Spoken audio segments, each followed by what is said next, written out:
বাংলাদেশের communist party আজকের এই জাতীয় সমাবেশে কংগ্রেস সভাপতি, উপস্থিত পার্টির কেন্দ্রীয় কমিটির নেতৃবৃন্দ, জাতীয় নেতৃবৃন্দ এবং যারা সারা দেশ থেকে, সাথে থেকে থানা এবং জেলা থেকে আগত আমাদের প্রান্তীয় পার্টি, গরিব মেহনতি মানুষের পার্টি, বাংলাদেশের কমিউনিস্ট পার্টির নেতাকর্মীগণ সকলকে পার্টির কেন্দ্রীয় কমিটির পক্ষ থেকে আপনাদেরকে সংগ্রামী শুভেচ্ছা এবং অভিনন্দন জানাচ্ছি। বন্ধুরা, আমাদের এই সমাবেশের পূর্বে আমরা আমাদের এই সমাবেশের যে দাবি, আমাদের ত্রয়োদশ জাতীয় কংগ্রেসে আমাদের নির্ধারিত রাজনৈতিক প্রস্তাব ঘোষণা এবং কর্মসূচি নিয়ে আমরা নবনির্বাচিত কেন্দ্রীয় কমিটি যে উদ্যোগে কাজ শুরু করেছি, আজকের এই সমাবেশ সফল করতেও দেশের চার প্রান্ত থেকে আমাদের দাবি দেওয়া নিয়ে পথে প্রান্তে মাঠে ঘাটে আমরা পথসভাগুলো করে আমাদের দাবিগুলো জানিয়েছি। আমাদের নেতা কর্মীরা সেই পথসভাগুলো থেকে এবং চার প্রান্ত থেকে সমবেত হয়েছিলেন। আমি পঞ্চগড় প্রান্ত থেকে ঐক্য সম্প্রদায়ের লুকতে গণমানুষের লক্ষ্য সংগ্রাম লিখতে জনকেন্দ্র সমাবেশে আমরা সমবেত হয়েছি। বন্ধুরা, আমার জেলা থেকে 5 গাড়ি আসার কথা ছিল।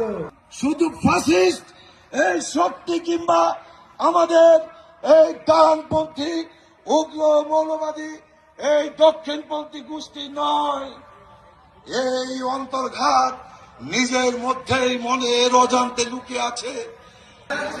নেপাল, ভারত এবং অন্যান্য দেশগুলোর অভিজ্ঞতা নিয়ে স্থানীয় সরকার প্রতিষ্ঠান আমার সিরাজুল ইসলাম চৌধুরী ইসলাম বলেন, সামাজিক পালিকানার ধারণা, সেই সামাজিক পালিকানার ধারণা নিয়ে আমাদের গরিব জনগোষ্ঠীকে যদি সংঘবদ্ধ করতে চান, কারণ নেই কথাটা সংঘবদ্ধ শ্রমিক শ্রমিক আন্দোলন নেই, অসংগঠিত শ্রমিক দিয়ে এই দেশের প্রত্যন্ত অঞ্চলে গরিব সাধারণ মেহনতি মানুষকে নিয়ে সামাজিক আন্দোলনের যদি উপকার যদি আমাদের মনে তৈরি করতে হয়, স্থানীয় সরকার প্রতিষ্ঠানগুলোতে আমাদের দখল করতে হবে। বন্ধুরা আমার, সামাজিক আন্দোলনের মধ্যে দিয়ে সামাজিক প্রতিষ্ঠান গড়ার মধ্যে দিয়ে আসুন আমরা আমাদের সমাজ পরিবর্তনের অভিযানটাকে অগ্রসর করতে পারি।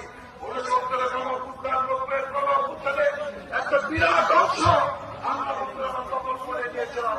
আজকে 24-এর গণঅভ্যুত্থানের মধ্যে দিয়ে আমাদের যে সম্ভাবনা তৈরি হচ্ছে স্থানীয় সরকার প্রতিষ্ঠানগুলোতে, আমি অনুরোধ রাখবো প্রত্যেকটি স্থানীয় প্রতিষ্ঠান